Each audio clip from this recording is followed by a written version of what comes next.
आत्माओं ने ये आशा व्यक्त की कि कोई ऐसा प्रत्यक्ष प्रमाण सामने आवे कि जिससे हमें सिद्ध हो कि परमात्मा कबीर साहब वास्तव में प्रभु हैं। अब कबीर साहब कहते हैं कि पर्वत पर्वत में फिरा कारण अपने राम, जब राम जैसे संत मिले जिन सारे सब काम। कबीर परमात्मा अपनी ही महिमा स्वयं ही गाते हैं और कहते हैं कि परमात्मा से हम जो सुख चाहते हैं, पुत्र पांच को पुत्र हो, बंद कर दे। ये आपके सामने एक अनमोल उदाहरण है। ये एक परिवार खड़ा है। ये जिला रोहतक हरियाणा के गांव चिड़ी के रहने वाले हैं और इस बहन के जो अब देखो सामने, इस बहन की आयु लगभग 57 वर्ष है और साथ में ये नवजात शिशु इनकी गोद में है। ये इनका पुत्र है। पहले ये सामने जो लड़की खड़ी है, ये सामने सुलोचना नाम की लड़की, ये बड़े वाली देखना, इसका नाम सुलोचना है। आपकी कितनी आयु है बेटी? 35 वर्ष। अब इस लड़की की आयु 35 वर्ष हो चुकी है और इसके ये 2 पुत्र और पुत्री हैं। ये पुत्री है इस लड़की की और ये पुत्र है, अर्थात इस बहन की, देखना इसको बड़ी वाली को, क्या नाम है तेरी माँ का? इस संतरा की ये तो बेटी है, बड़े वाली सुलोचना नाम है, जो 35 वर्ष की है। चित्र मारे ना सारे। और ये देवती है इसकी और ये देवता, और ये इनका दामाद है। इस 35 वर्ष के तक कोई संतान नहीं हुई इस लड़की के, सुलोचना के जन्म के उपरांत।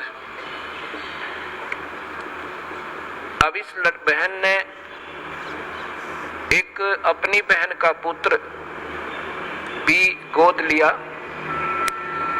जब वो 10 वर्ष का हो गया तो उसकी मृत्यु होगी। उसकी मृत्यु के बाद ये पागल होगी। इस संतरा की ननंद गांव झांसुआ के अंदर ब्याही हुई है। वो बहुत बीमार रहती थी, सब जगह घूम ली थी, बर्बाद हो चुकी थी। और कबीर परमात्मा के चरणों में आते ही कर्म दंड कटते ही वो स्वस्थ होगी। 4 वर्ष हो गए।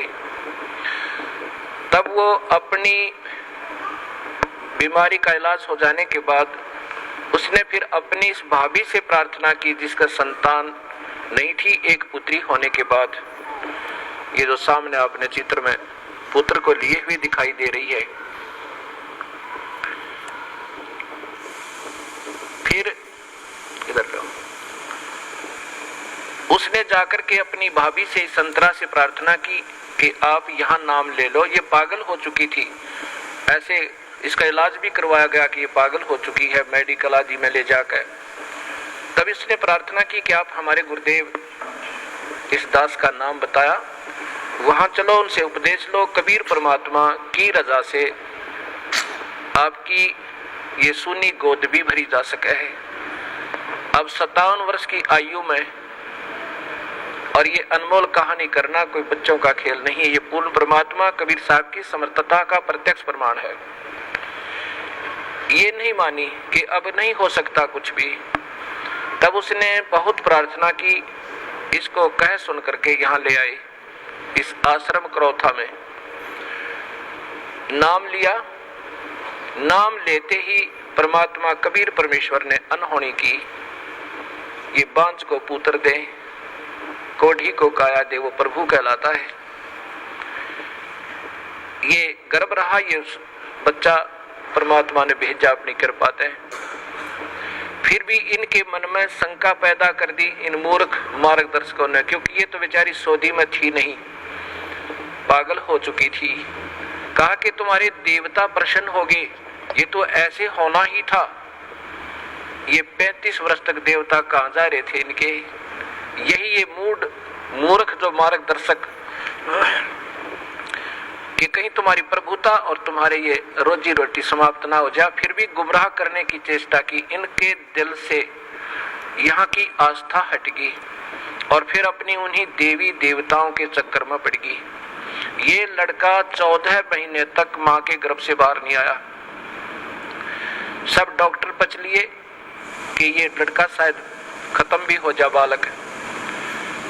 फिर वही जिसने इसको नाम दिलाया था, इसकी ननंद, वो गांव गई और उसने कहा कि नादान ने जुल्म कर दिया। ऐसे प्रमाण, प्रत्यक्ष प्रमाण के बाद भी तुम्हारी बुद्धि भ्रष्ट होगी, चलो जाकर माफी मांगे, दोबारा उपदेश ले। तब ये बेचारी यहाँ आई और जो भी उन देवता का दर रखा था वो कुर्डिया बट होकर उठा गए, नाम लेकर गई, दोबारा माफी मांगी कि मेरे से गलती होगी। तब तीसरे दिन इस लड़के का जन्म हुआ। बोलो सतगुरुदेव की जय। ये सामने आप फिर देखिए इसी पुण्य परिवार को। आज इनसे पूछ कर देखो इन्होंने कितने देवी देवता पूजे थे और क्या क्या इन्होंने ना किया होगा। और कबीर परमेश्वर ने ये सुख दिया जो पृथ्वी पर कोई नहीं दे सकता। ये वो परमात्मा है जो भाग्य के बिना भी दे सकता है। ये आपके सामने प्रत्यक्ष प्रमाण है। बोलो सतगुरुदेव की। बंदी छोड़ कबीर साहेब की। सत साहेब।